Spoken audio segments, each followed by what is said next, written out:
It's me again, unfortunately. I'm getting less and less well prepared. Just trying to shoot from the hip instead of having spending time writing articles and scripts, I suppose. There were a few different topics I was considering tackling. They're kind of piling up, I suppose. So I wasn't too sure which one to really tackle first, I guess. But I suppose previously on Billy the Goat, the last couple of streams were, let me see if I can remember, the departure from the manosphere. I had to rename that. So it's now called community departure because it doesn't have to necessarily apply to men's spaces. And in brackets, I put not me because quite a few people, oops, they thought I was the one leaving to their dismay. So unintentional clickbait, I suppose. And then following that was one about one of the reasons why people instigate fights or get into kind of brawls and arguments and things like that. And in both cases, they're just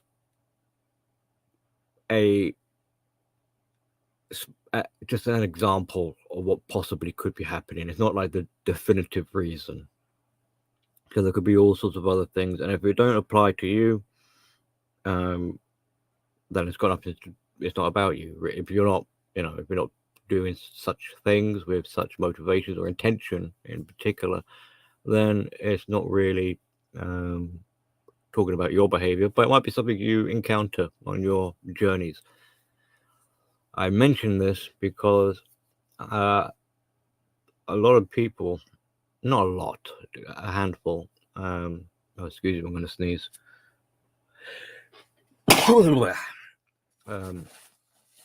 They had the impression I was talking about someone and they weren't sure who, so they were offering up names, and I'm like, well, this is the point. I'm trying to be a bit generalized, a bit objective. I'm talking about it as a subject matter. So I found it kind of interesting though, because it was telling me that from people's own perspectives, they were deriving a meaning, or they were deriving some kind of situation that it was pertinent towards.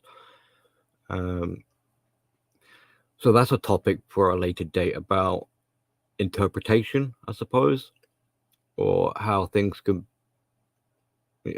be taken out of context, or something like that, which can potentially put me in a bit of trouble in a way, because it's if people's, I don't want to say that it's their paranoia, but if they're thinking I'm talking about them when maybe I might not necessarily be doing that, then they can get upset and angered and triggered. And was it the last stream? Some of the people in the chat were suggesting I was talking about another person, and hopefully, see, what I think might have ended up happening is that this other person, and this person that was suggested as the focus of the topic, was suddenly now believed that it was about them, which I found quite odd, because it's like at the start of the stream I was sort of saying this is a good thing, like I think it might have been on the departure stream I did, where I was describing it as a well-needed, well-deserved an action of maturity, and then discovering that survival, well, that you were still able to survive, that the world wasn't going to crash or collapse just because you've left a community space. And I use the analogy of stabilizer wheels. So how could I be praising such an act of bravery and then be saying that it's a passive aggressive type of move to control to keep the audience captivated. Hey there, Lawrence. How you doing? And Kush and D-Man. So we need to be aware of, in terms of that stream. I'm sorry I'm having to talk about it. I thought it was done and dusted. Whether these are actions that are of a logical maturation, a kind of critical thinking, maybe now's a good time, maybe it's something that's needed, or whether this is emotionally instigated. And I suppose I could tie in a little bit to what we'll be discussing later on with the bulk of this, the main focus of this story. Like this, it might seem like an old topic, but it never seems to want to die, and I don't think it ever will. But like trying to wrap our heads around narcissism, and in the start of this subject matter, we'll probably have to go over a bit of a alternative definition, or something that I would like to add as an additional way of defining what narcissism is, because we've got these list of criteria and traits, but I don't think that in of itself really encapsulates what it is, this phenomena of narcissism entails. Almost forgot a little tune, so we'll start off with a little tune. I can sip on my tea, and then I'll just get myself a bit more organized while it's playing.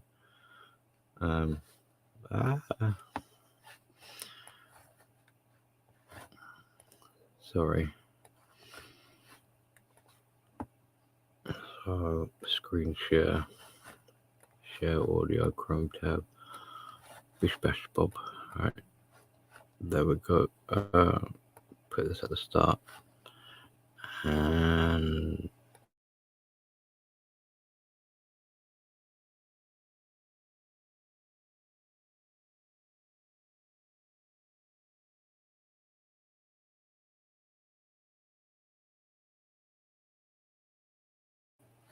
it's not playing. Why is it not playing? Play. With the power of the waving hand. Why won't it move?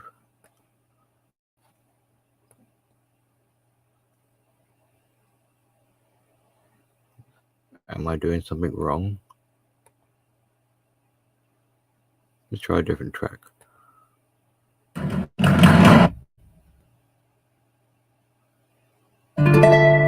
There we go. I took a bus one day. I felt hungry and pulled out a chicken sandwich. I placed it down on the seat beside me, and I felt a presence sit down. You dumb fat bitch, what have you done? My chicken fillet sandwich is under your bum.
Rest in peace, my chicken fillet.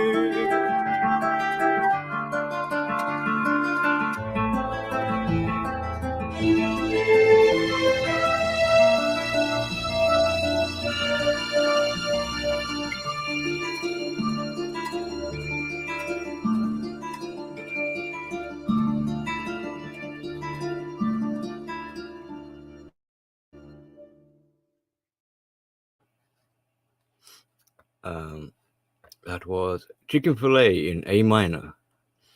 And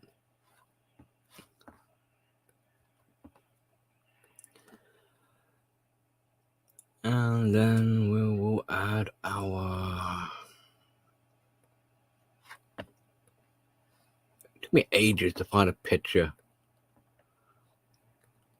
Like, what kind of picture can I use to describe the tipping point of no return, of how a narcissist might see the world? So I ended up seeing it like this, something bleak. Or this is what they're trying to avoid and escape. And as much as they try and create a pristine environment of sunshine and joy and everything is wonderful and bliss for them, they can't ever seem to escape the doom or whatever. It's this fixation they have with it. Some of you might be thinking, hey, I look at life a little bit like that. Well, the question a lot of that is often asked or said, uttered, is, could I possibly be a narcissist? And usually I hear this question coming from the victims of narcissism. So it's a question I've heard many, many times, and people have tackled it. One of the quickest, and I think it's a bit of a flippant type of answer, is, well, if you're pondering if you're a narcissist, then you're not, because a narcissist wouldn't really self-reflect. So the fact that you're self-reflecting and wondering if you're a narcissist, by sort of like a definition, means you can't be. I don't think this sentiment or way of looking at it is necessarily true, but it's out there as an answer, I suppose, if it makes you feel better. Let me see. Have I finished covering what I wanted to talk about from the last one?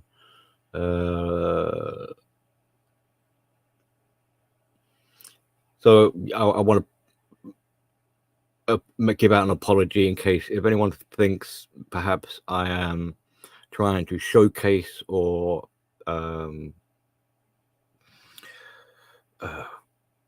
expose them or something like that, then I apologize. I don't want to try and hurt people's feelings in that sort of way, or make them feel like that's what I'm doing.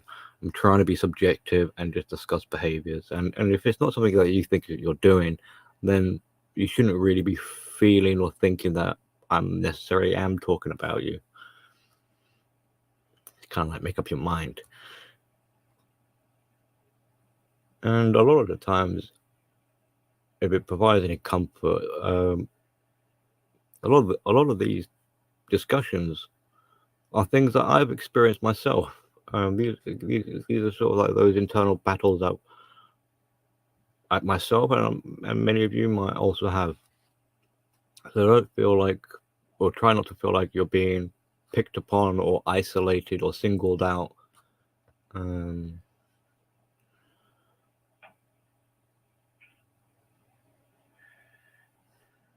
So I'm just double checking a couple of things I've written down. Okay, as a general update, not that it's really necessarily, whatever the day of life of Billy or whatever. My shoulder, after that procedure, it's been a week now. Excuse me. It is better. So I'm not in as like the agony is pretty much gone. It's still a little bit. I think I might basically need another jab at some point, but we'll see how it goes for now. But in terms of I'm still limited in my range of motions. I can't really put my arm around my back, and I still struggle to put on a jacket and a backpack. But the shoulder blade and the rib cage isn't jutting out as much as it did before. So there is improvement, and I am very happy, and I am very grateful for having that done. But I think maybe another jab might make it even better still. So we'll see what happens with that. And it's bloody cold here in the UK. It's freezing over. So my car battery is kaput, I think. I've tried charging it up, but it won't hold the charge. So it's dead within the next day. So I think it's already like over 3 years old. So I think it's time for a new battery. And I've been doing some wiring work, fumbling around with a soldering iron, trying to do little circuit boards, wearing gloves, tricky stuff. And it's coming up to the end of year for the school term. I think there's 1.5 weeks left. So we had a winter fair, which is very expensive. £2 to have my kids' nails varnished, nail painting. Jeez, £2. But whatever. It's for the school, I suppose. £1 for a single gingerbread man cookie thing. It's like, damn, man, this is a good hustle.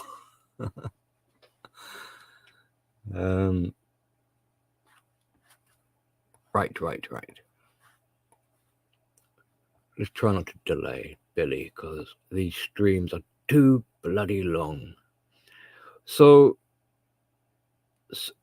one of you fine gentlemen brought up this question, and they phrased it in a way which was like, at what point does it become narcissism? Like when do these traits actually mean, eureka, you are a narcissist?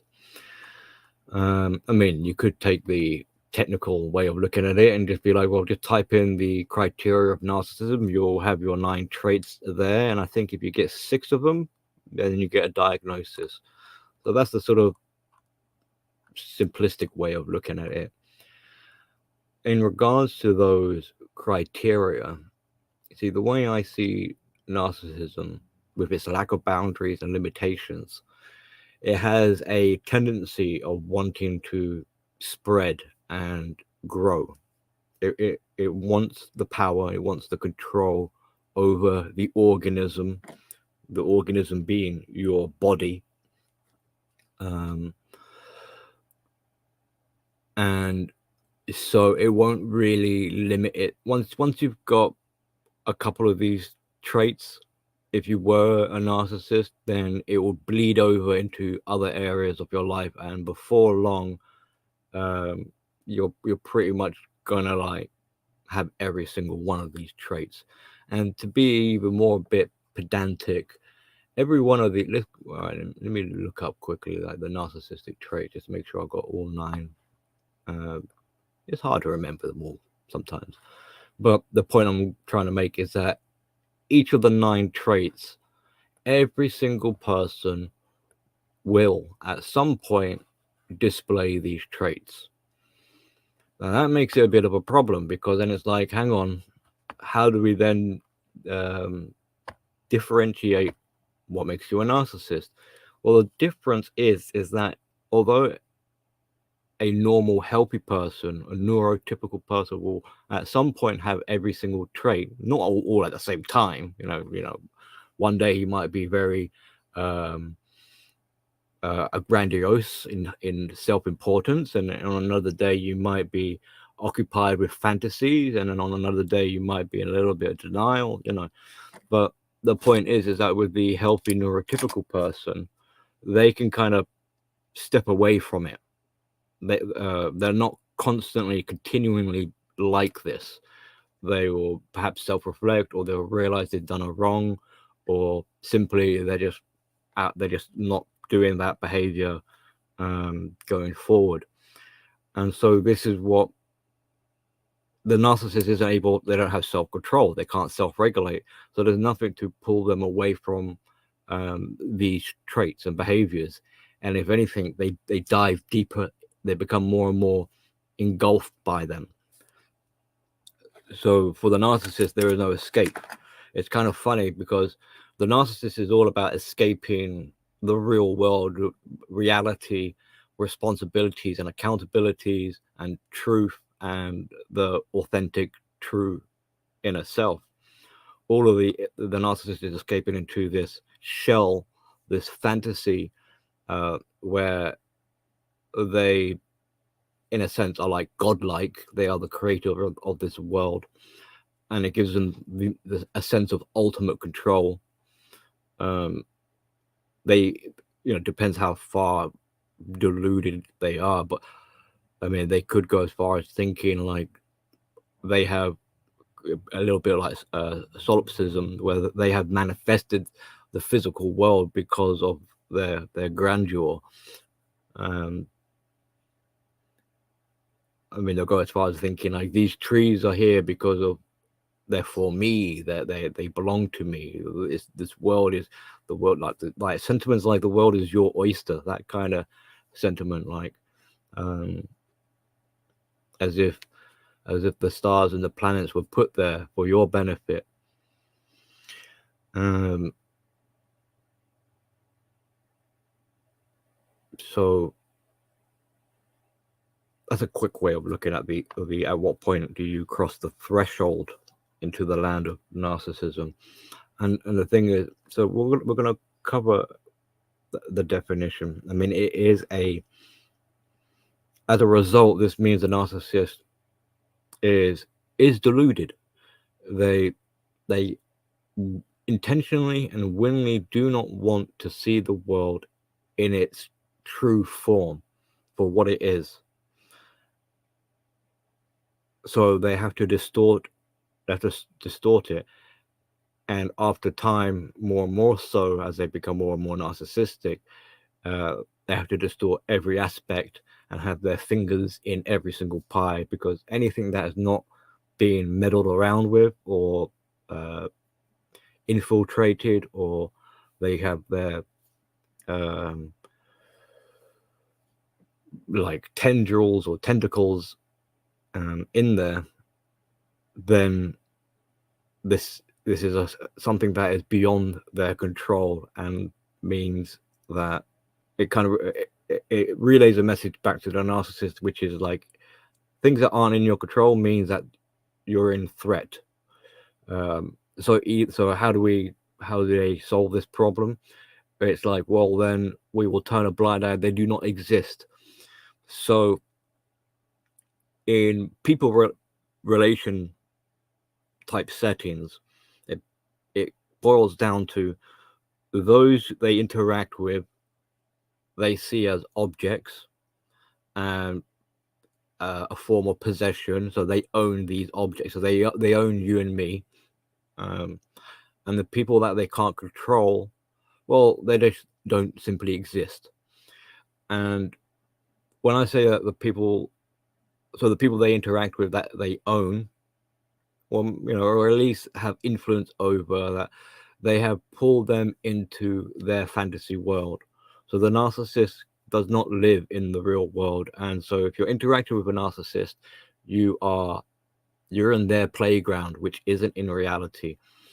It might look like reality, it might feel like reality, and all this sort of stuff, and you might think that you're anchored and grounded and secured in that sense, but you're crossing that boundary into the narcissistic landscape or world.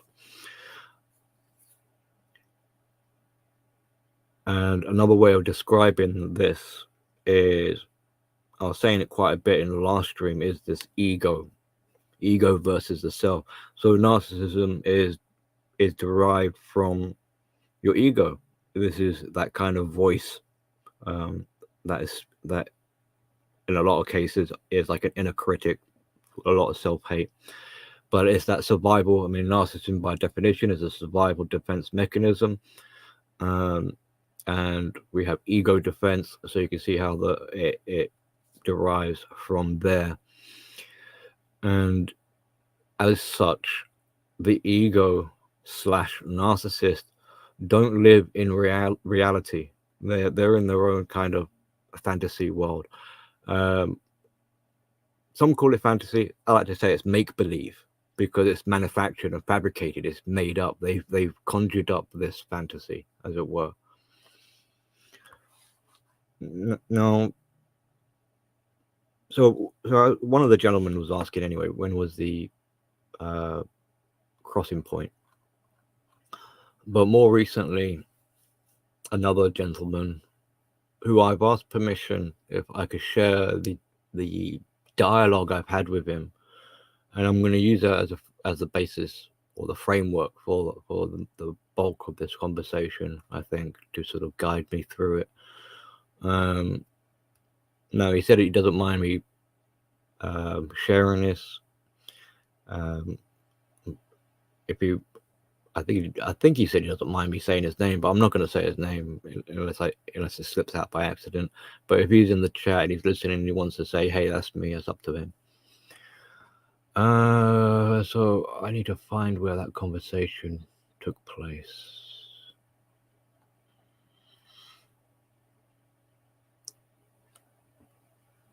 So, I mean, he kind of directed it with his questions, and this is why I encourage any of you, if you have questions or queries, then feel free to say them or whatever. Leave them in the comments, message me directly, or what have you, whatever's convenient. I'll try and get to them.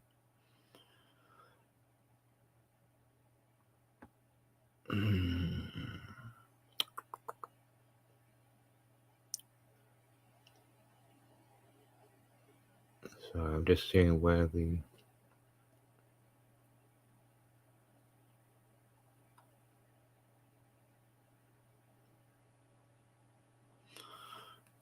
all right. I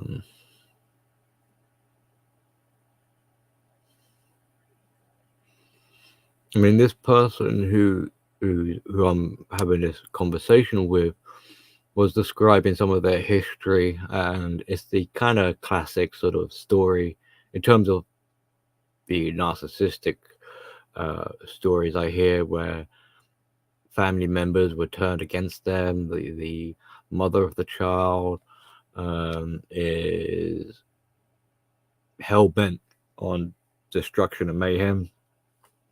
And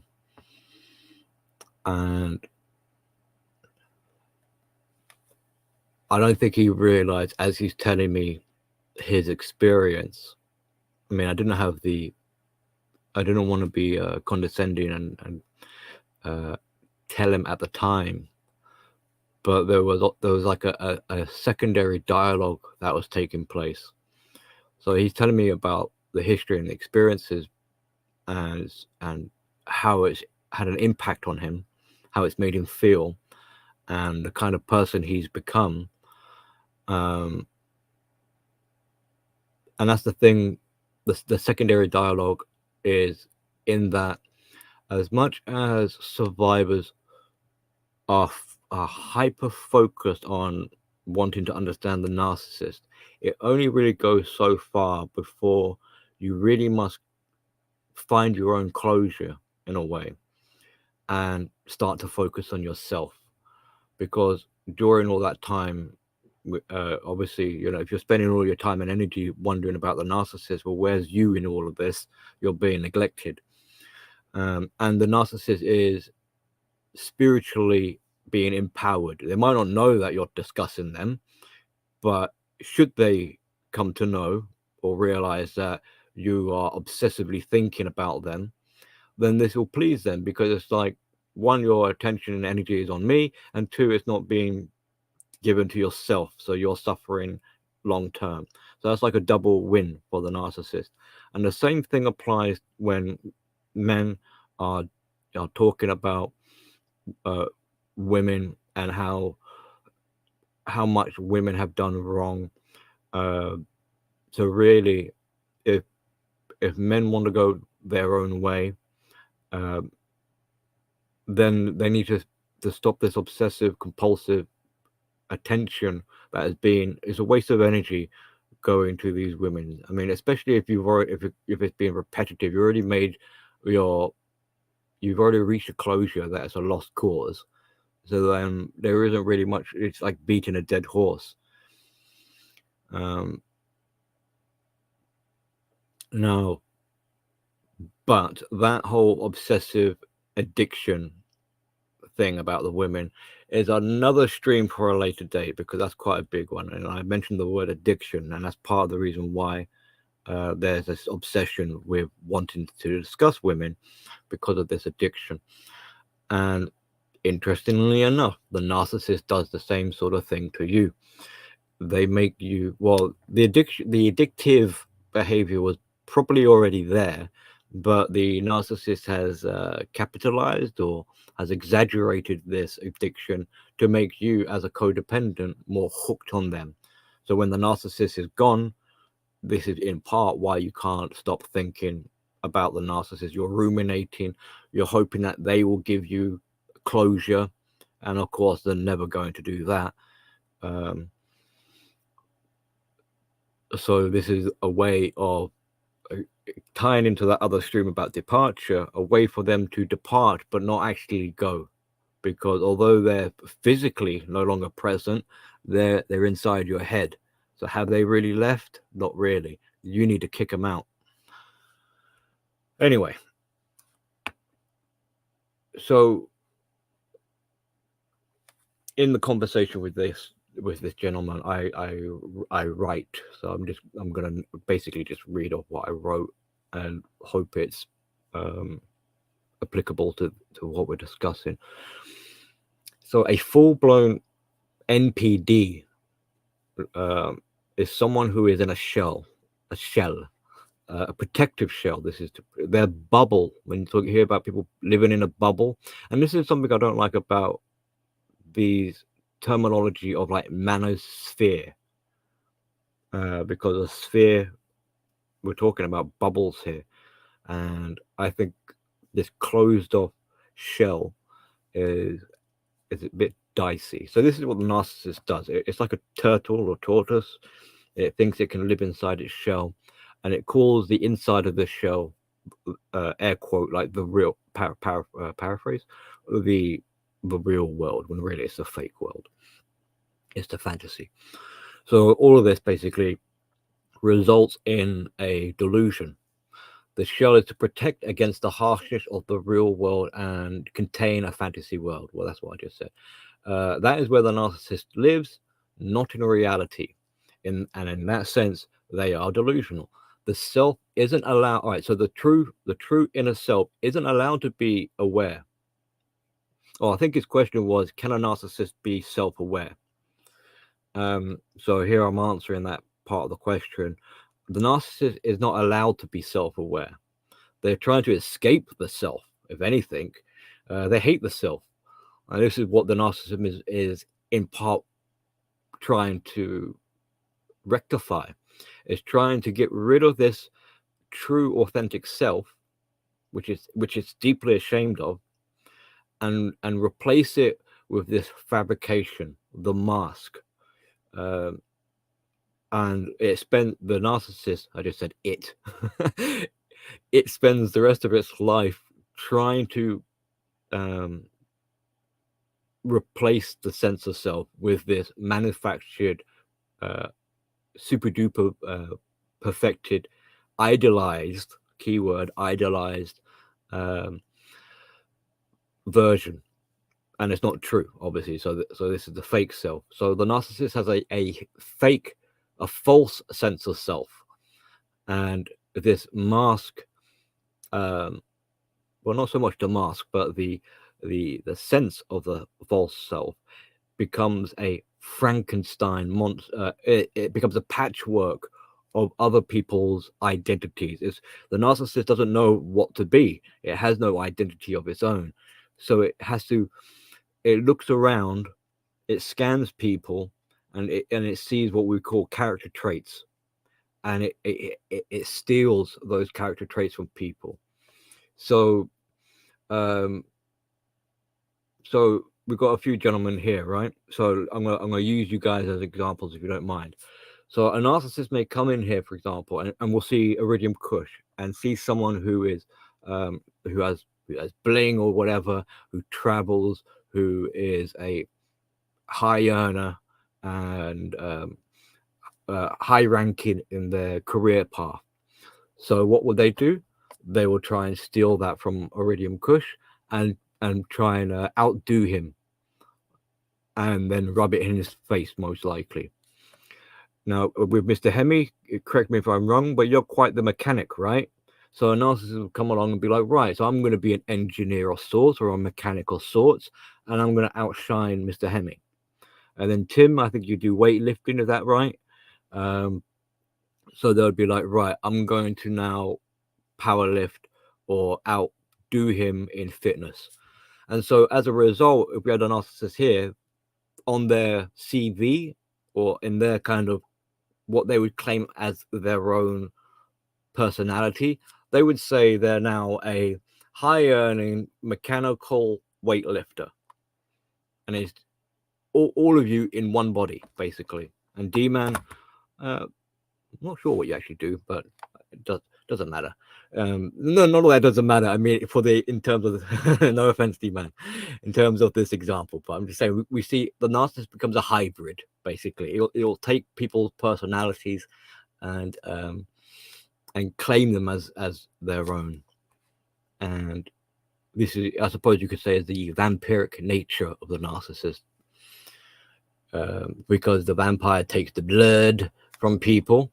And I don't know, I mean, it depends on the vampire lore, I guess. But so whose blood is inside the vampire? Is it he or she's own blood, or is it the blood of their victims?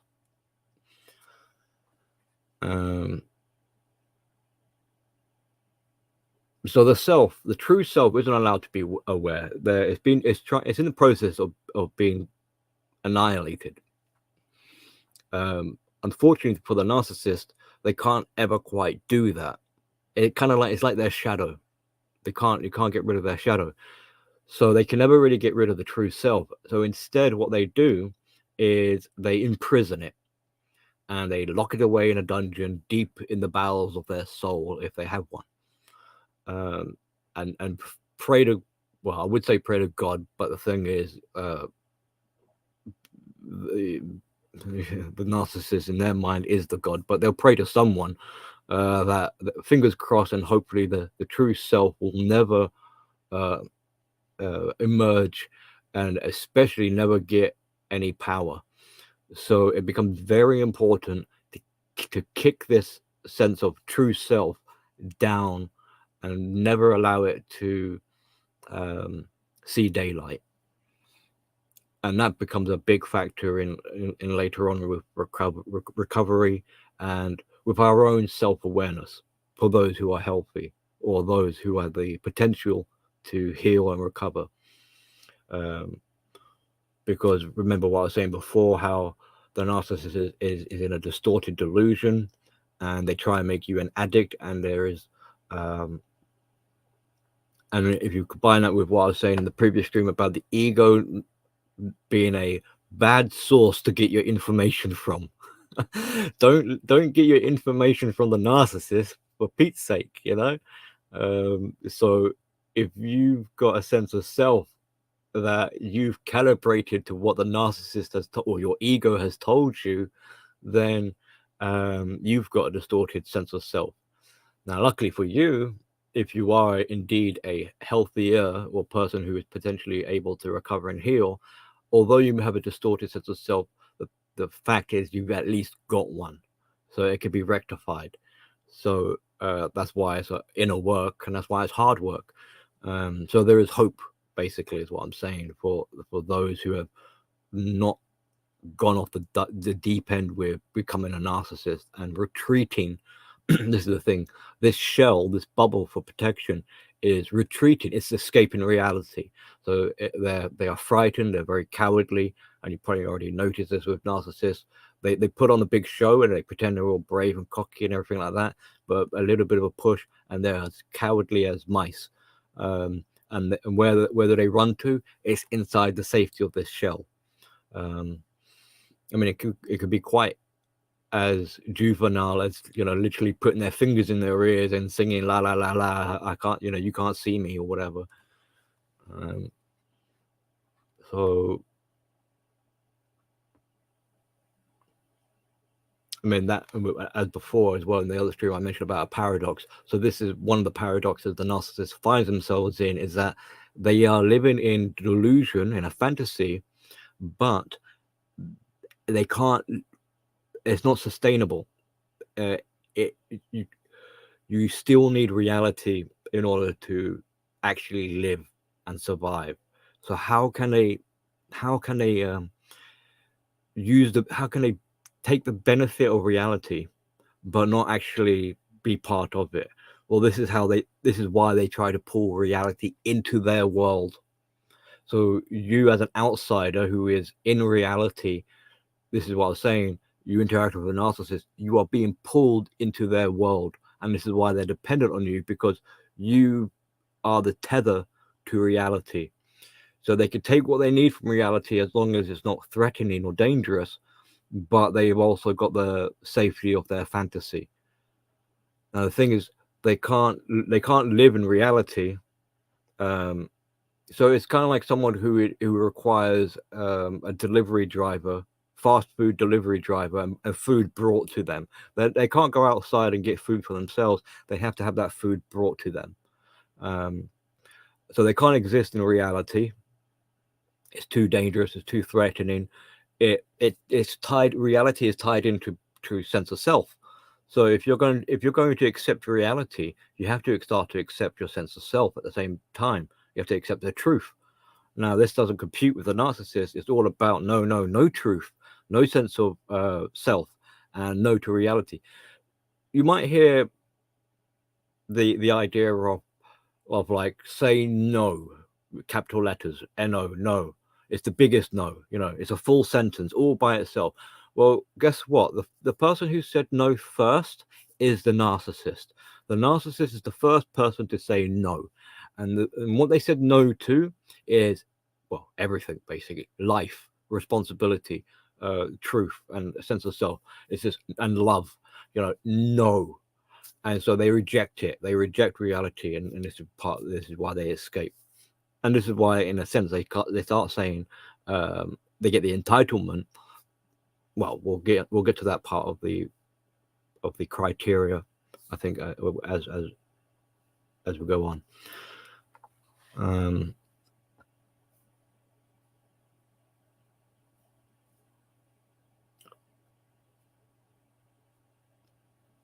you'll notice with the criteria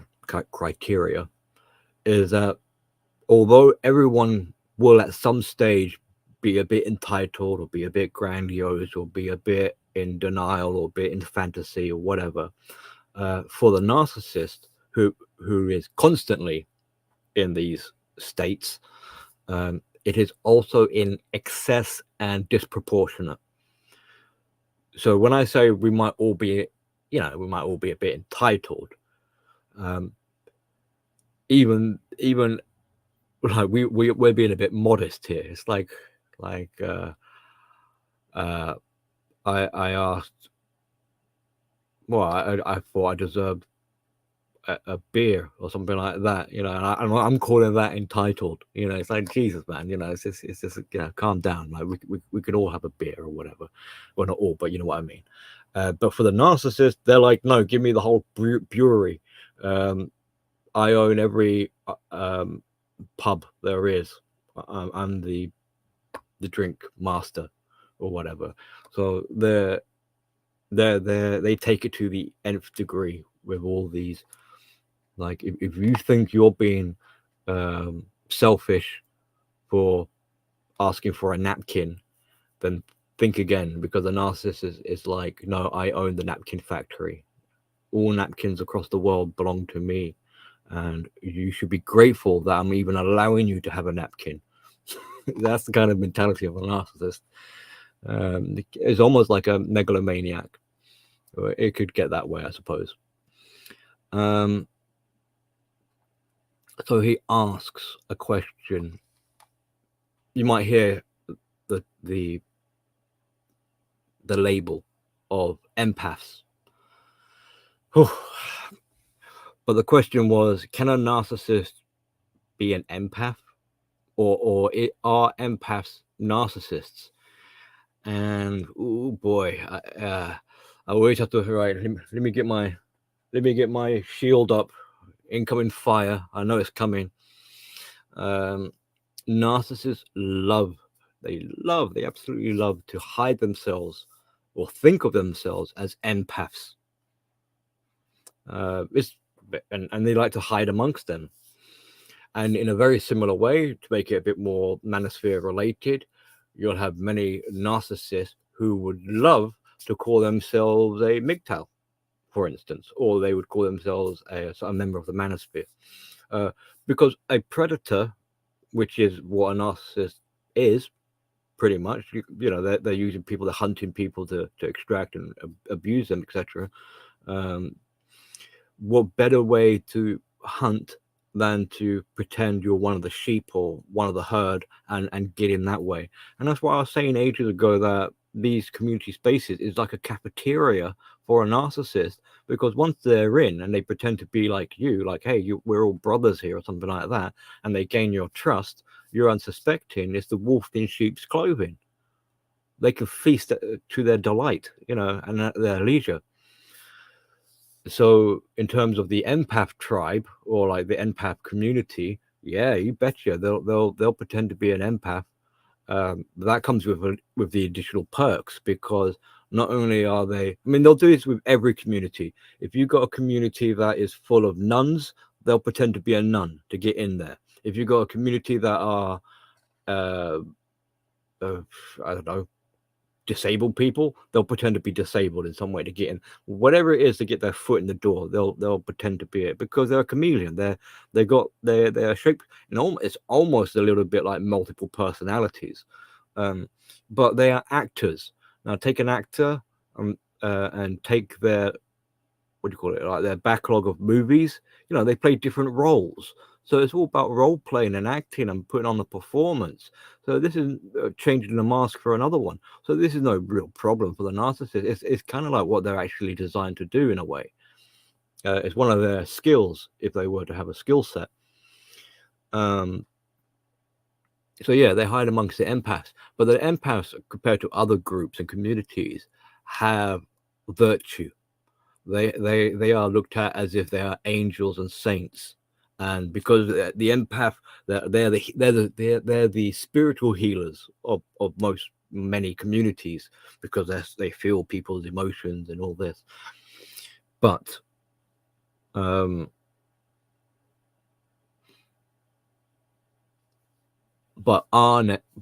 empaths actually are they really actually narcissists? Well,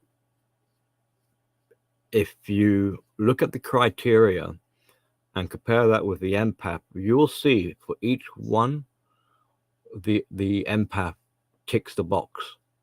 So by simply that definition, then yes, the empath is actually a narcissist. And in terms of what type, this would be what we would call a communal narcissist. A communal narcissist could be someone who is a charity worker, or who is a spiritual type of person, like a church is full of narcissists, for example. Now, obviously, those who call themselves empaths will not like hearing that, and that's why I'm like, yeah, quick, where's my protection? And later on, I'm going to make a point. Maybe I actually say it in my. Let me read some more, because if there are empaths listening, they're going to be all angry with me now, which is funny enough what a narcissist would do. But just saying, this isn't personal digs. Relax. I'm just spouting off the literature, as it were. The thing is, it's like all right, yeah. So I kind of cover it here. So the label of narcissist isn't really the problem. It's what they do that's the problem. It's simply a type of person. It's like, oh, you're white. Oh, you're black. Oh, you're a man. You're a woman. Oh, you're a narcissist. Oh, you're a vegetarian. Oh, it's like it's just a person basically. It's just a label. Not it's what they do. However, when people hear this word narcissism, they panic. They go, "Oh my God, it's the devil! It's the oh my God, narcissist, and all this sort of stuff." At simply just the word, how silly and ridiculous is this? It's very, and they quite often jump to, well, what's your experience of people who throw around the narcissist, the N-bomb accusation or allegation at someone? They are suggesting that you are Satan himself, basically. You are, yeah. I mean, not there isn't really any other kind of character that's much worse than Satan, is there? Well, that's what the narcissist is, and that's what you are, apparently. But to me, when I hear someone throw it around this accusation, I know straight away they have no idea what narcissism really is, and they're hoping to have pin the tail on the donkey and have a witch hunt. They're hoping to label you, to make the leapfrog connection, like you're a narcissist, that means you are a Satan, that means you are the devil, you are a gargoyle, you are from another dimension, you are some sort of spiritual entity. I mean, this is it's so hyperbolic that it's laughable. Because get this, not all narcissists are actually evil, believe it or not. Now they could be abusive, and they typically are, but just because someone has strong traits doesn't necessarily mean that they're going to abuse you per se. Percy, yeah. But the point is, they're not necessarily going to abuse you. They could, for example, do something very nice. I mean, part of the love bombing in a way, although the love bombing is insultive in of itself, but it's to treat you nicely. So there are the good sides of someone who can, or someone who is narcissistic can seem to have good sides, and they can seem to do good things. And it might indeed be good. They might give you money, they might buy you presents, they might take you on a vacation, they might give you good sex, they might whatever. I mean, yes, there are strings attached, and this is why it's used against you later on. But at that moment in time, you can't say that it's not really good, even though the motivation is malicious in nature or whatever. They might give money to a homeless person, and then never see this homeless person again.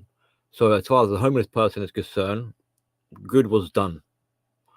But where the narcissist uses this opportunity is to go around and tell everyone else, it's like, hey everyone, guess what I did today? I gave some money to a homeless person. Doesn't that make me a good guy?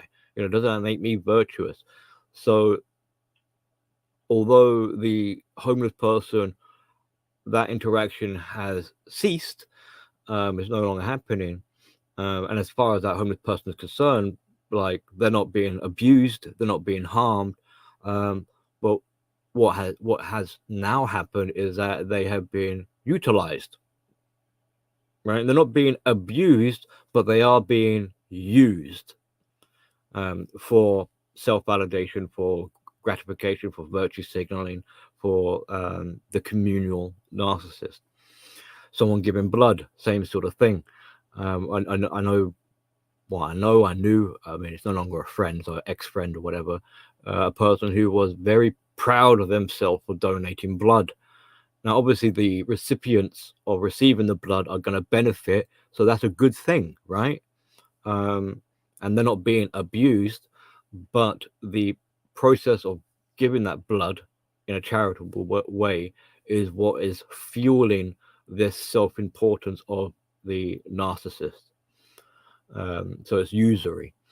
But the point I'm making here is that not all narcissists are evil satans, right? Um, you're if this is your mentality, you're jumping to an extreme, and you don't have an understanding of the narcissism because you think that this is what they are. I mean, it's a funny thing because you're giving more power instead of just saying that the narcissist is a fragile, undeveloped, emotionally developed, wounded individual person. They're human. You know, they are human. Like, sorry to say. Instead, you're like, no, they are spiritually they are supernatural phenomena that is that is demonic in some way. And woe is me, I'm just a mere mortal. It's like, and and you want to say that they got magical thinking. By the way, the demonic spirituality conversation is a stream for another day because I've got a rant for that one, which is basically what I just said here, really, in a nutshell. It's silliness. So now, and to further illustrate this point, that they are not super beings. They don't have superpowers. Hey, yes. Hey, hey, oh god, it's Lord Saucier here, Smith, JR, Baron Yam. Who else is here? Sorry, I've been a bit neglectful. GM's here, McDowell Outlaw. Good to see you guys. Anyone I'm missing? Sorry, I'm rambling here, so I'm not really going to be able to pay attention to the chat.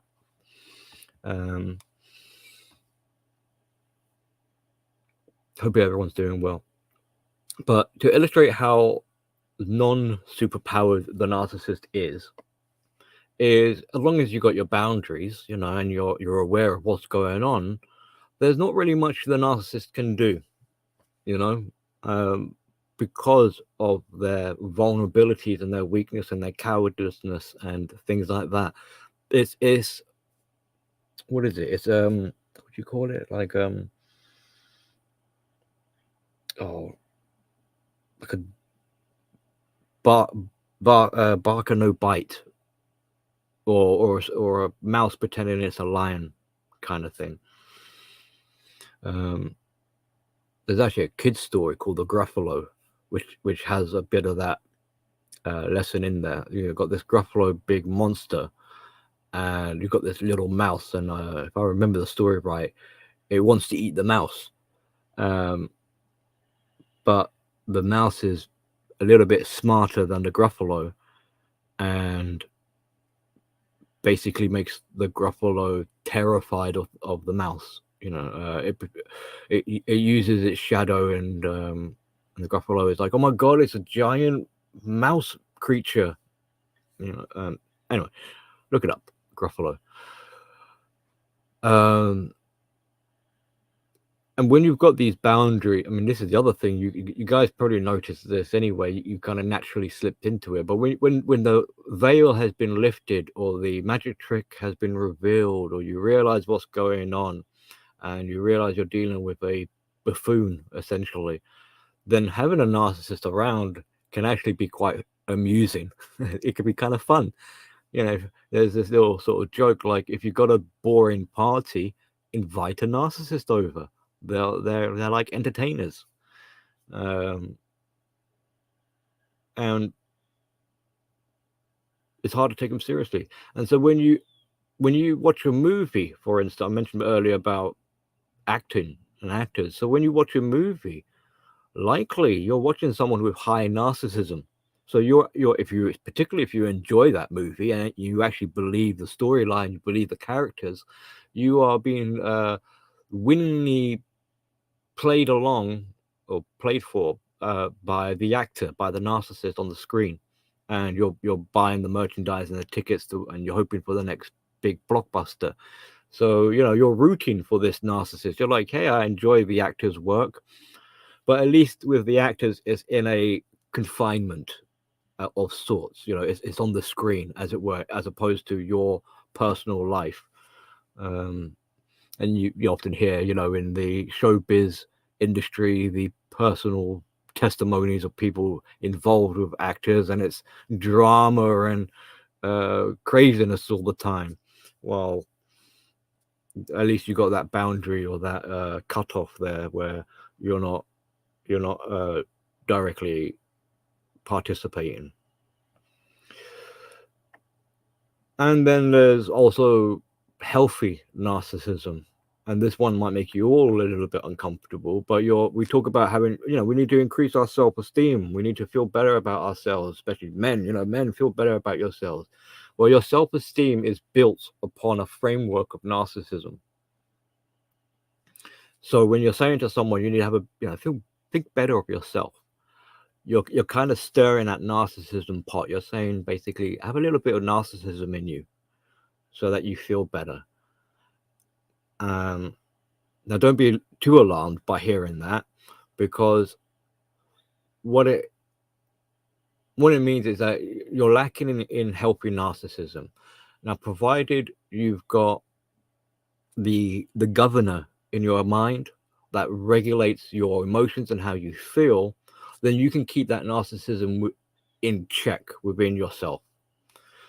So it shouldn't really become a out of control monster tyrant that's taken over the mind that you have. And this is what is happened. This is the progression of childhood into adulthood. Children are naturally narcissistic. They haven't got that governor aspect, the prefrontal cortex. They don't have the morals or ethics at this point. They're still learning, and that takes time to develop. So they are naturally narcissistic. Some describe it as psychopathic. And as they learn to be more disciplined, and as they learn to mature, etc., they keep that narcissism in check. It's not like they've eradicated it. It's now they're regulating it. So it's still there in the corners of their mind, in the corners of my mind. But painted pictures. But the point is that the narcissism is being regulated, it's being maintained, it's being kept in check, it's being controlled. It's not calling the shots, but it's there in times of desperation, which is also why when life becomes a struggle, the world is becoming a clown world or whatever, and disorientating, and survival becomes more pertinent. Now the narcissism starts to creep back in because it's kind of needed.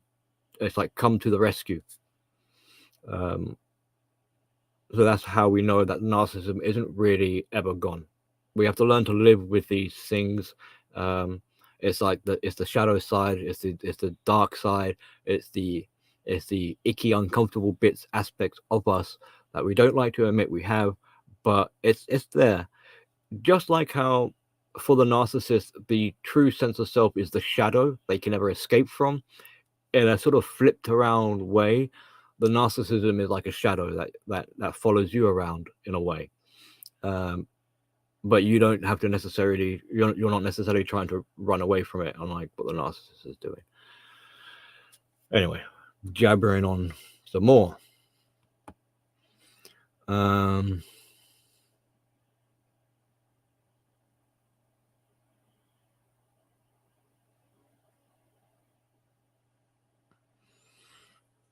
So the conversation continues, and then I start to discuss the tipping point. When does it go from having traits and particularly if they're constant and uncontrollable, because that's the other thing. There's the narcissist without the regulation. There's no self-control. There's nothing to stop them feeling entitled. You, on the other hand, might feel entitled. Hey, I want that cookie, but you'll be able to say to yourself, nah, I shouldn't. It's not mine. That belongs to someone else. I didn't pay for that. That would be stealing or whatever. Or I'm a fat bastard and I shouldn't be eating cookies. But you'll be able to say no to it. The narcissist might think like, oh, this is bad and I shouldn't be doing it, but they're going to still take the cookie because they're entitled to it. They'll be like, and they'll take all the other cookies as well. So they can't help themselves being entitled or grandiose, all the criteria. And that's why I was saying before, I don't see, just because like the diagnosis technically, like if you have 5 or 6 of them, I don't see why it would be the case, because give it enough time, they're going to score all of them, probably, most likely. So even if you had just 1 or 2 of the traits, if you've got this mentality where you can't control it or stop yourself, then that's probably already, in my mind, that's already enough to be like, whoa, Houston, we got a problem here. They've only got 2 at the moment, but next week it's going to increase and become more and more. Just you wait. When the opportunity and situation presents itself for them to now need to be to become in denial or something like that, or to have the self-importance, then this will be a criteria that's now been acquired in a similar fashion, like a character trait. So the narcissist likes to tool up these criteria. They don't look at them as criticism. These aren't faults. These are benefits. These are privileges. Well, they're all entitlements, really, because of how special and wonderful they are. So these are positives as far as the narcissist. These are benefits. These are tools, and they can be leveraged and taken advantage of and exploited as of when it suits and benefits them. Just like how your personality, your character traits, to the narcissist, they don't belong to you. Hell to you, you don't even exist as a person. You're just you're just hosting it for me to plunder at my discretion. So that they steal your identity while saying to you, like, hey, you don't deserve to have this identity. This belongs to me. Damn it. How dare you hold my identity all this time? So that Frankenstein monster, where these narcissists are, there's an expression. Here's another one to be a bit wary of. They become a jack of all trades, but master of none. Why? Because of the acquisition of traits and skills and all this, and there is no mastery to them. They're just, because they're not interested in becoming actually proficient with any of this stuff. It's just to get by. This is about surviving. So and it better, this jack of all trades kind of way of looking at things, it makes them more able to slip into different communities and mingle with different people. And that is why, in part, you might have an impression of a narcissist and be like, oh, this person is very funny. And then you talk to someone else that also knows this person and you say, hey, so-and-so is really funny. And they'll be like, really? I never saw anything funny about them. I saw them as deadly serious. And it'll be like, huh? Are we talking about the same person here? And it's like, well, that's the actor's repertoire, the skill set. And that's in part why they don't want their harems, we call them harems, their groups of supply. It's like a petrol station. They don't want the petrol stations communicating with one another. So they keep their communities isolated or separated. And that's another reason why they like to divide communities, because it makes it easier and better for them to manage and control them. So they become they control the information highway, as it were. And then you might make a connection there with the censorship and being shadow banned.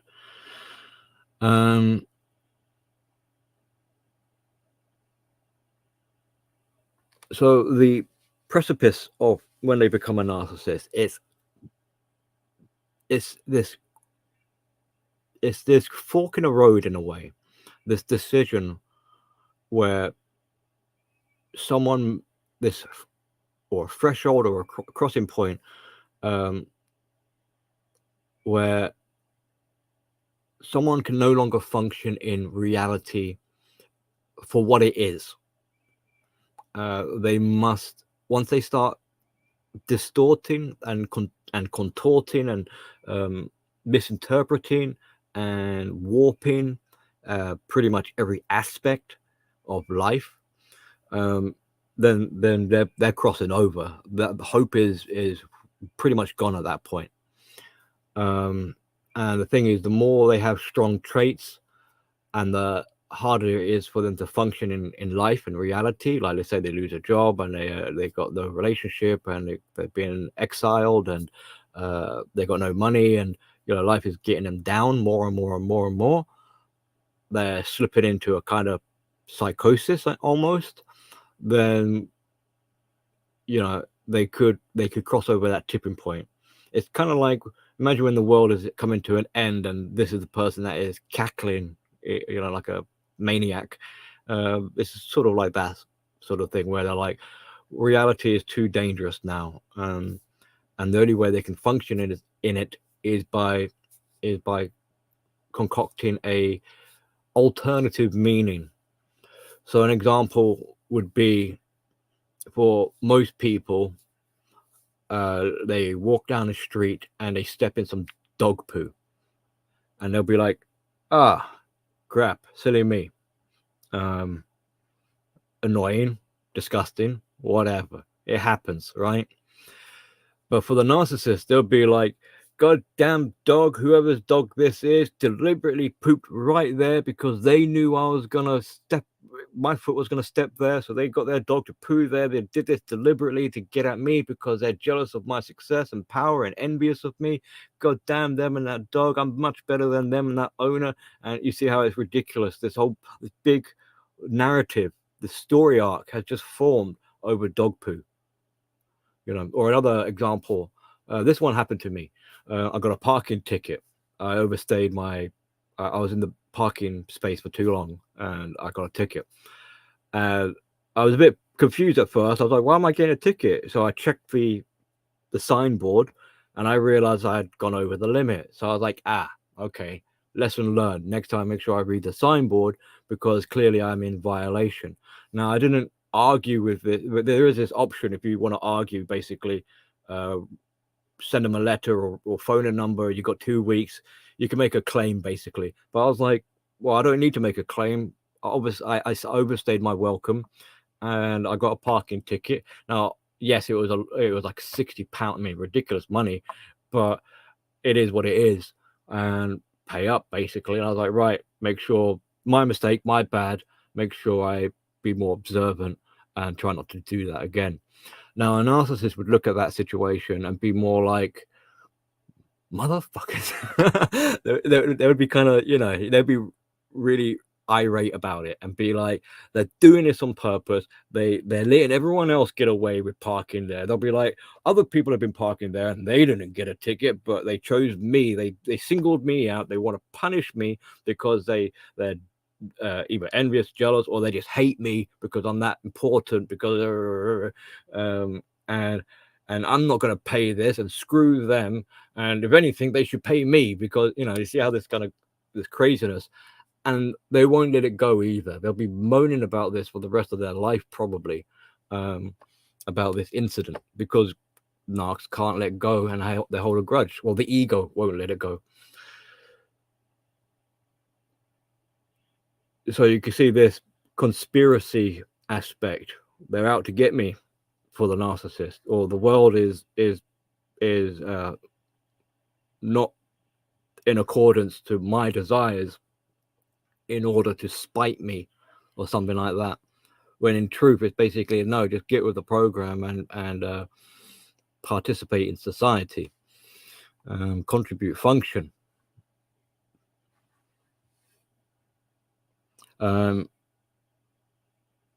So this is the skew, this is the spin, and I turn it into clown world that they're dealing with the objective reality. They can't see it for what it is, and that's a very important point to make, because the moment they actually admit to something just being mundane or whatever, being how it is. The moment they do that, the moment they acknowledge reality or truth, the narcissism won't allow this to happen. Because once you do that, you have to acknowledge some responsibility in the matter, being accountable. And this won't work well with a narcissism because it's trying to circumvent, it's trying to get around this issue of responsibility and accountability. Now, how can it do that if it has to now be responsible and accountable? It kind of defeats the point of being a narcissist.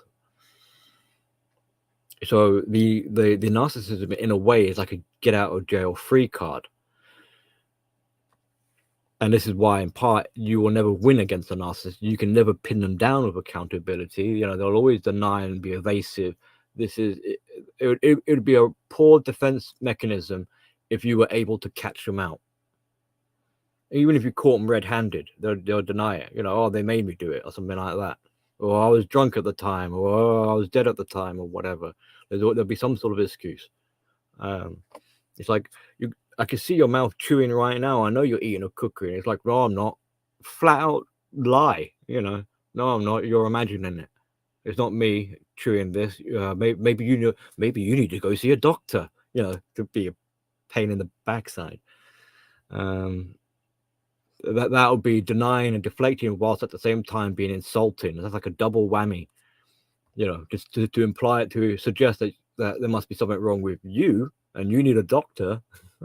Like you're the one crazy when you can see them chewing on the cookie.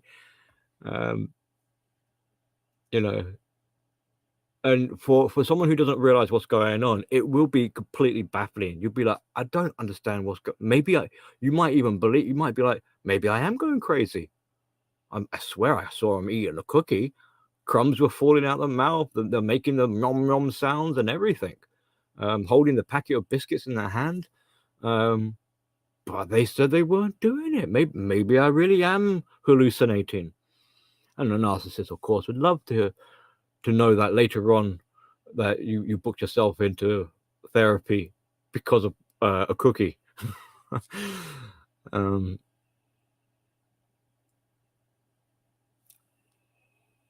So don't be don't be fooled. They can seem very based. They can seem very realistic. They can seem intellectual. They can seem logical. And this is another perplexing kind of, I don't understand it. How can they appear to function in reality, but you're saying to me that they're not really doing that? Well, if they are doing it, it's because it serves their fantasy narrative in some way. It is not a genuine belief. That's why the reason why they're doing it. They're not being logical because it makes logical sense. No, they're being logical because this fits in with their narrative in somehow. It serves their fantasy. Them being logical is serving their fantasy. I know it's hard to wrap your head around it. It seems contradictory, but this is how they can pretend to seemingly be based or seemingly be intelligent. They're not actually. I mean, they might know, mathematics, or they might know what's what, but I mean, that would be the more cerebral type of narcissist. But it's feeding back into this fantasy of superiority, of greatness. So the only reason why they are intellect in that sort of way isn't because the intelligence is a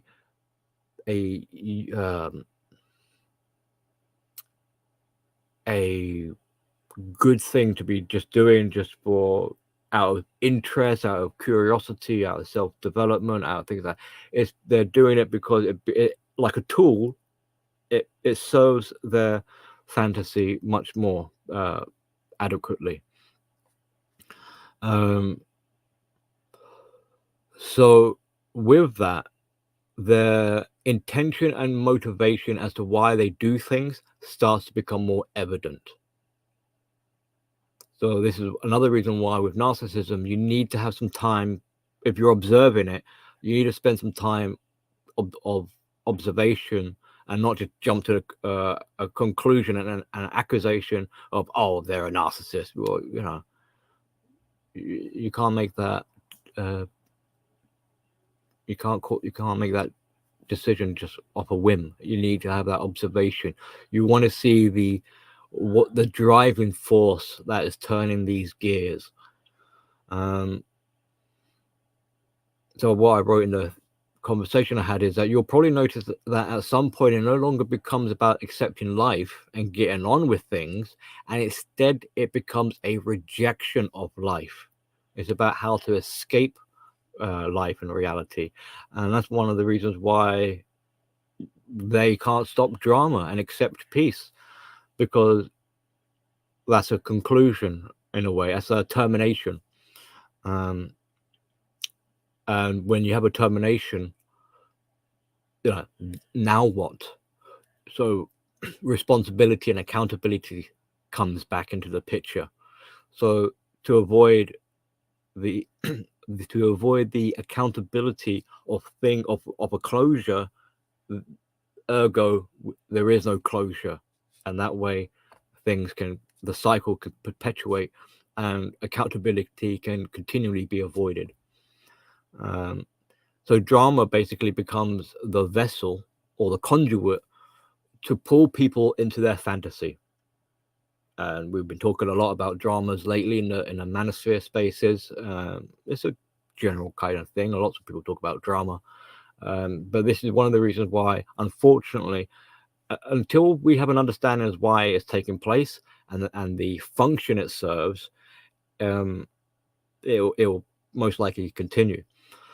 So the beef, as it were, has nothing to do with why this drama is actually taking place. It's the smoke and mirrors. And smoke and mirrors leads us on to the narcissist becomes obsessed with appearances and fabrication. So this production of a stage show, like the actor. And it could seem like it's being done for other people's benefit, like they want to impress you, but really it's so they can impress themselves. They need people to believe and communicate. They need your participation as a co-actor to make this impression of themselves more believable and authentic, because they can't do it on their own. They need you to make the lie believable. And so all the lies they tell you and all these methods of trying to control and everything, we're going to see this flip around where these are actually the narcissist is having it, because you as a person do not exist to the narcissist. There's no room for your existence. You are the object. So why would they wouldn't be able to impress you, because you don't exist. So obviously they need you as a utensil, as a mouthpiece to tell them that they are impressive. And then they'll have a problem with this anyway later on, because they don't trust people. So, and you're not a person, so why would they trust you telling them that you're impressed with their behavior? They'll think you're trying to manipulate them. Likely also because they're going around trying to manipulate you. So this is why it's quite a common thing where they'll be like, I think you're cheating, you're committing adultery. Well, why are they saying this? It's like a projection, because there's a good chance that the narcissist is the one doing it. It's like, well, I know I'll do it, so, and I think you are me, essentially. So if I'm going to do it, well, then you must be doing it. So I think because I commit adultery, I think you commit adultery. And that's where that comes from.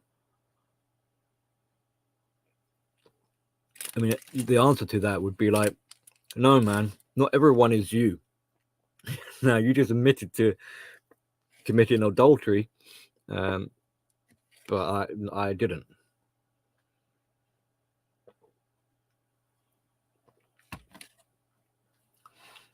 I've been rambling full steam for an hour and a half. Whew, this is a big topic. I thought this would be a short stream. Let me have a little break.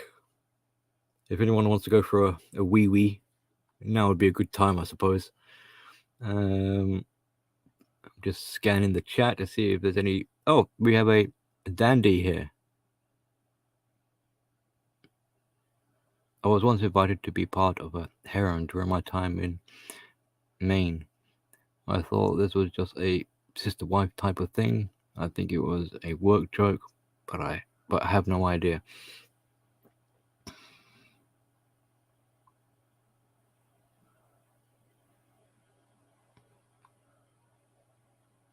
How is everyone finding the stream? Am I rambling too fast, or is it too is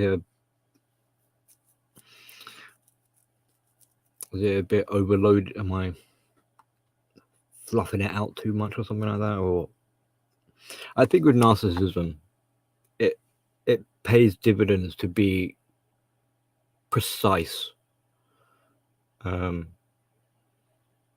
that you to be crystal clear, because the narcissist likes to distort and misinterpret things. So you can't be reliant on the audience, at least from my perspective. You can't be reliant on the audience to fully understand what it is you mean. And it also helps protect the audience, because if one isn't clear and precise and to clarify crystal, then a narcissist could come in here and take what is said and weaponize it in some way.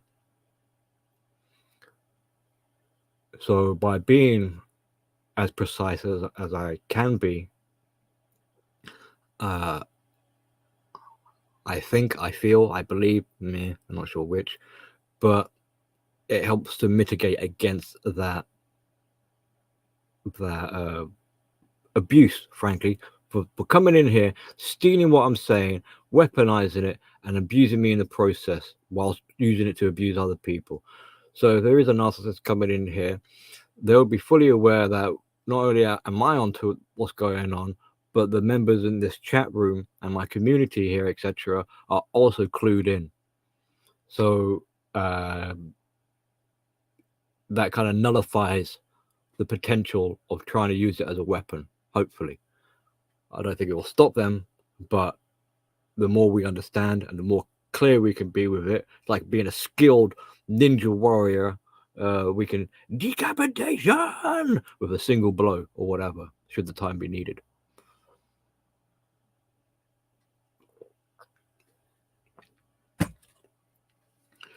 Right, let's press on. Oh,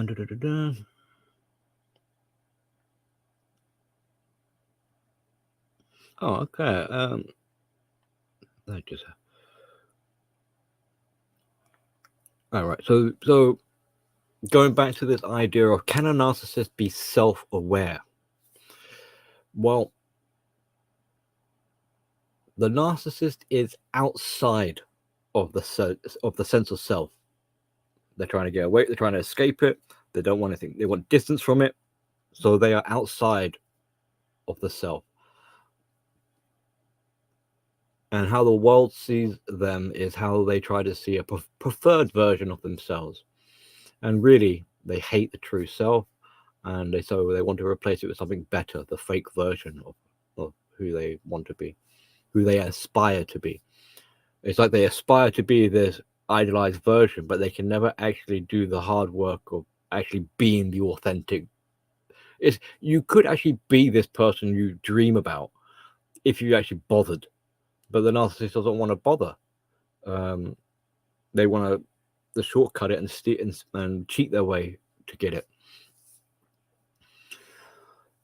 Because to be the real thing in that sense, to do the hard work and become that idealized version that you want to be, would require the narcissist to abandon their narcissism, which is a contradiction and a possibility, but then to entrust the sense of self that they resent so much and to let it grow and gain that mastery and power. So it's another big, like, no way that's going to happen. The narcissism doesn't want to be overthrown and feel unneeded. And the narcissist doesn't want to have to look at the sense of self and be like to be pleased with it, or to show it respect or gratitude or acknowledgement. So see, a lot of so we talk about like the character traits, the like deny. So the biggest denial the narcissist has isn't so much the truth, it's the denial towards the sense of self. It says to the sense of self, no, you will not, you shall not pass, that kind of thing. And it tries to the narcissist is trying to choke itself out if it could. And that's the paradox. It's one, the cure for the narcissism is the same thing it's trying to escape from. So the whole way this can be fixed is if the sense of self, the true authentic inner self, was allowed to exist and be, to allow it to have control over the organism, the human body. But the narcissist won't let that happen. So that's the cure, if there was one. And that would mean the death of the narcissist, which the narcissism won't allow that to happen either. So the cure is the same thing that will end up killing the narcissist. And so they're in this dilemma, this paradox for eternity, forever suffering in the process. And that's the other part of the whole narcissism conversation, where after a certain, with the amount of exploration and deep dives that we do, you could almost feel sorry for them. You could almost have a bit of sympathy for them. That doesn't get them off the hook. Don't get me wrong. That doesn't mean forgive and trust them and lend them your car or something like that. No, I mean, they're still douches, but this is why I say, like, I wouldn't want to wish narcissism on my worst enemy, because to live in this kind of mind, like this picture on the screen, this world of like decay and gloom or whatever. I mean, this is putting it mildly, this photograph or this painting or whatever. Inside, I don't know what I try to imagine what it'd be like. I mean, it must be horrifying. Day and night, no rest. Look how old they get, like 20 years, 30 years, 40 years old. Not a day off. Every day, every aspect, every waking moment, even when they're on their own, they are still a narcissist. And to have this crazy mind, this delusional way of seeing things in such horror, it's mind-bending.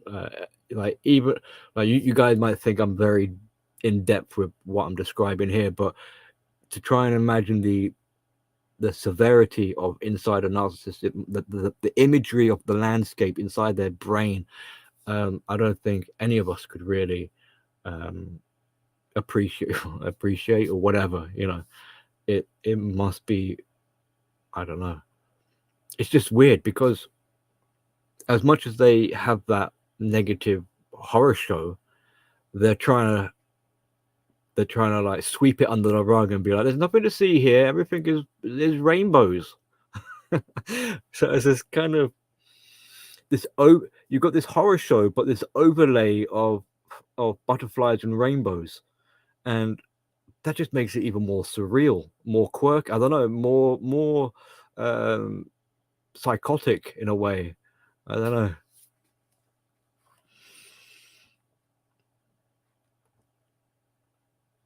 maybe I'm getting a bit carried away.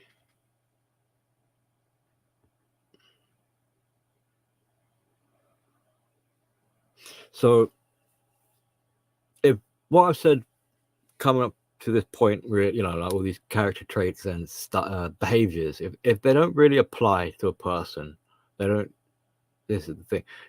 A narcissist might not want to admit, or they might not think they're acting in this way, but in truth, they actually are. Their denial is part of this protection system, but other people will be able to see it, you know. But if a person isn't acting in such a way, you know, that they can actually build their own self-esteem. They don't need other people to do it for them. They don't need to create some kind of stage show performance, and they don't need people to make it real. Then essentially they're probably not really a narcissist. Is what I'm getting at, you know. So although there are things you can look for that will help identify whether someone is a narcissist or not, there are also some things you can then, like a secondary checklist, to verify if this is true or not, and they will help you distinguish whether this person has any healthy traits, which is important to note, because you want to know whether or not they've got anything there.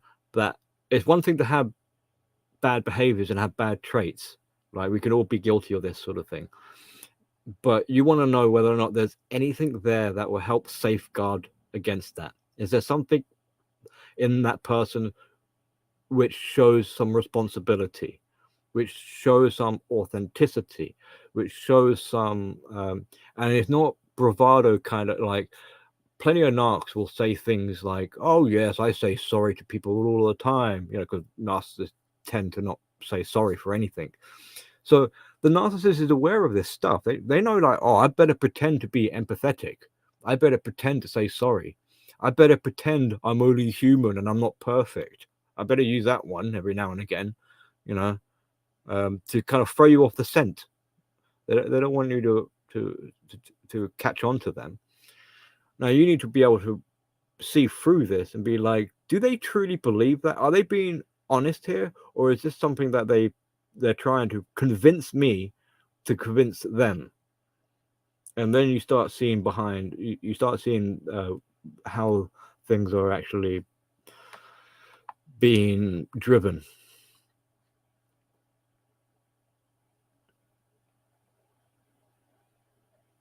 You start to get a vibe as well, and this is why another reason why you can't just take a singular incident as your smoking gun. You need to sort of combine this, because the narcissism, it wants to spread, it wants to seep out, and it will become.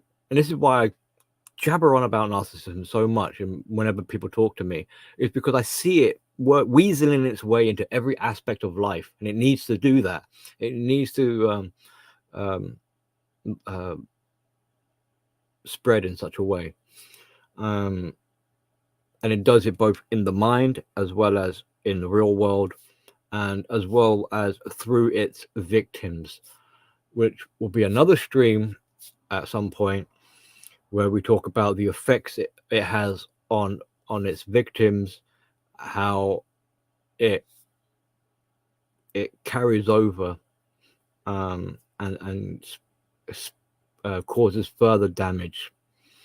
Even like there are no boundaries, so even death does not stop the narcissist.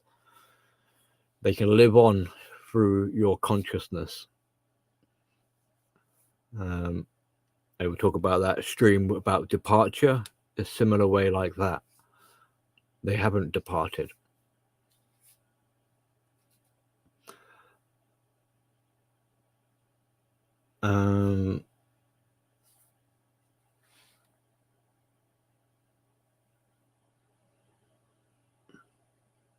Okay, so that's the bulk of that conversation I was having with the gentleman.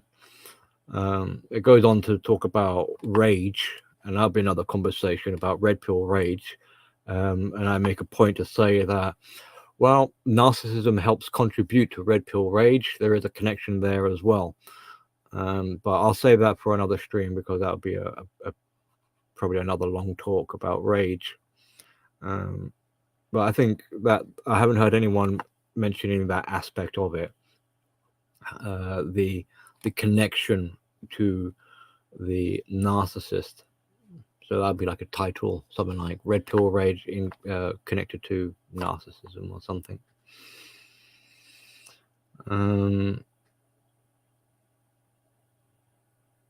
Oh, and I mentioned to him that it's about for the narcissist is there's what's called the exchange, where they steal your sense of.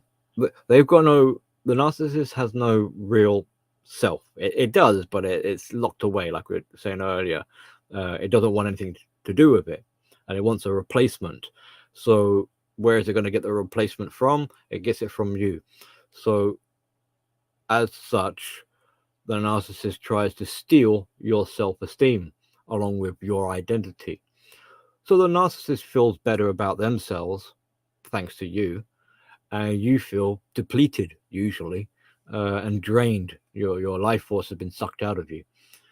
And another way of looking at this is like a body swap. So so your life for theirs.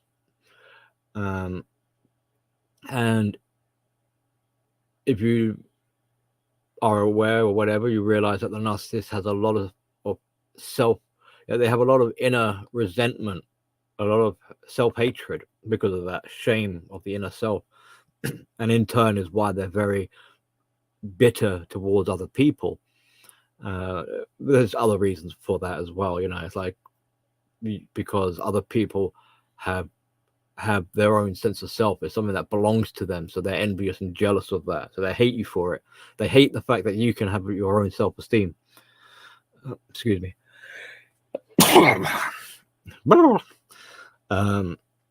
But in this body swap, where they swap lives with you, then in that transaction, oh, here comes another one.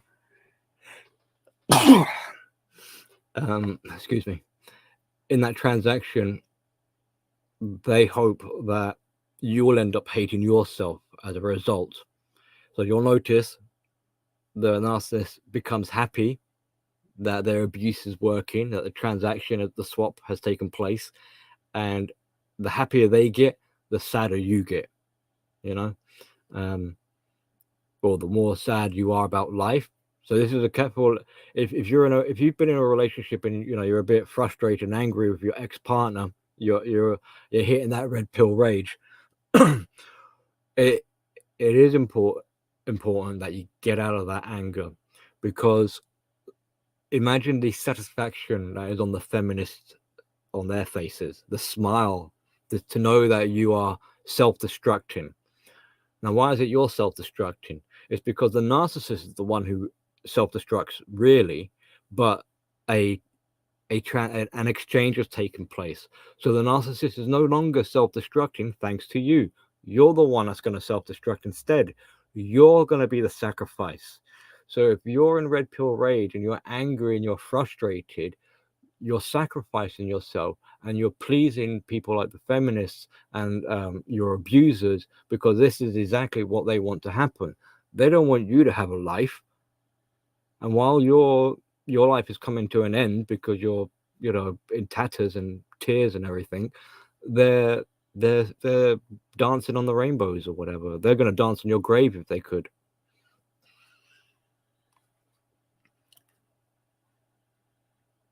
So that's a little sneak peek into the red pill rage, which has been engineered into you.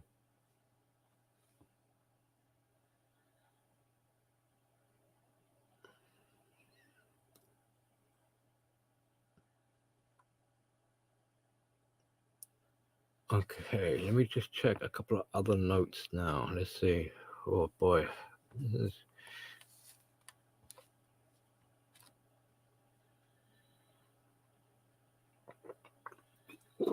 Tell you what. I'm gonna give it maybe like another 5-10 minutes. I'm gonna end this stream, because I'm tired. And should I need to come back to this topic again, I'll just tack on from where we left off, I think. And then I'll have a chance, maybe have if I'm pull my finger out or whatever, organize my notes a bit better, and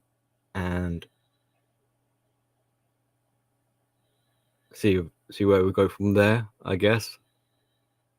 How's that sound? Is that cool? Any quick questions maybe?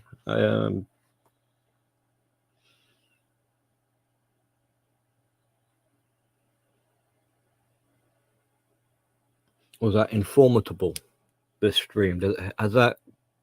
Was it already stuff that you already knew and it's just kind of like revision, or was it something that we kind of a better understanding, a better appreciation for what it is for someone to be a narcissist, so then if someone is just throwing around the accusation that, hey, they're a narcissist or whatever, you now know that they're a complete moron and an idiot. They don't know what they're talking about.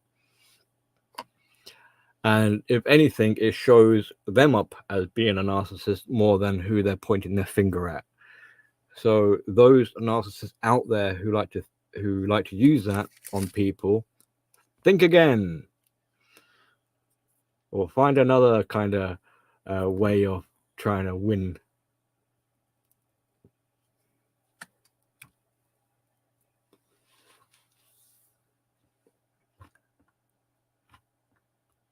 Well, you're very welcome there, D-Man.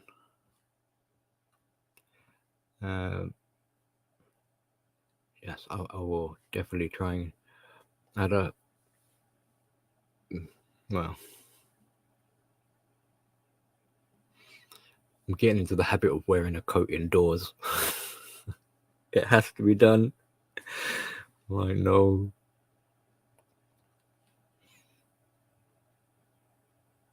Okay. All right. Yeah. Good. 50-50, same. I mean, but some, I think it's good anyway, just for general awareness, because there'll be newcomers to spaces they might not know, but it's good to see that. I mean, I kind of already knew that most of you probably already know this sort of stuff. I mean, come on now, how long have I been talking about it, and how long has it been circulating? You kind of must know. And you develop that sort of that nose for it, that kind of like that BS detector. I smell BS, you might not necessarily get it exactly right, but good enough that it's like, yeah, maybe it's borderline, maybe it's sociopathy or something like that. But the thing is, they're all cluster Bs. That's another element, which I'm glad to notice. GM, I don't know if you notice this. I see you're in the chat. Remember what I was saying before about the narcissist is, we're seeing it bleed into like borderline, and we're seeing it bleed into psychopathy, and it would make sense, because why would it limit itself to just narcissism? It would want every tool in the toolbox, and so it's this conglomerate comorbid condition. I mean, borderline was already a very commonly comorbid, but I think we're seeing the narcissist utilize that ability, and they're being sneaky. And I would suspect even further that they're not going to just limit themselves to cluster Bs, but they'll start seeping out into the cluster As and cluster Cs and any other anywhere and everywhere into outer space if they could. And didn't we hear from Sam Backlin talking about that not so long ago? Might be a while now, but I'm pretty sure he was talking about that. So that I thought was a pretty good observation, and a sign of what is to come in the future. And maybe that'll be a conversation we could have, like, what will the future look like should the narcissism carry on in the way that we are observing?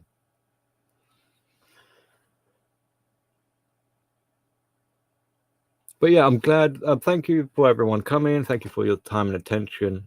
To me, it felt like a pretty intense stream. Yeah,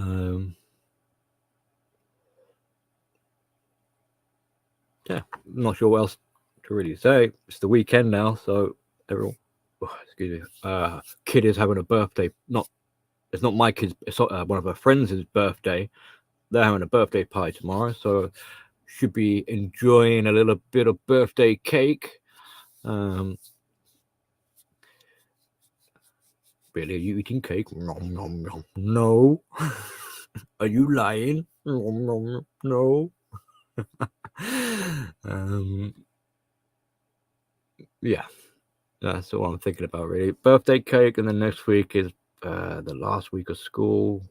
There's going to be the kids are going to have a Christmas lunch, and there'll be what do you call it, a play. They're going to put on like a winter's performance, a pantomime or whatever, some sort of Shakespearean thing, which is pretty cool. And then it'll be the end of term, and then it's the lead up to Christmas. I hope everyone is prepared for their Christmases. Over here in the UK, we are having mail problems. So I've got a couple of presents that are like, where the hell are these? When are they going to arrive? Holy straight, they might not even arrive. And Christmas cards to send out, and I don't know if they're going to arrive in time either. Never mind, c'est la vie. Finally got the Christmas tree up. Still got some decorations to do, and then roll on for the new year. And we can all celebrate or whatever as the time comes upon us. So with that, again, thank you for your time, and I'll depart now. So be good to yourselves, be excellent to one another. Take care. Bye bye.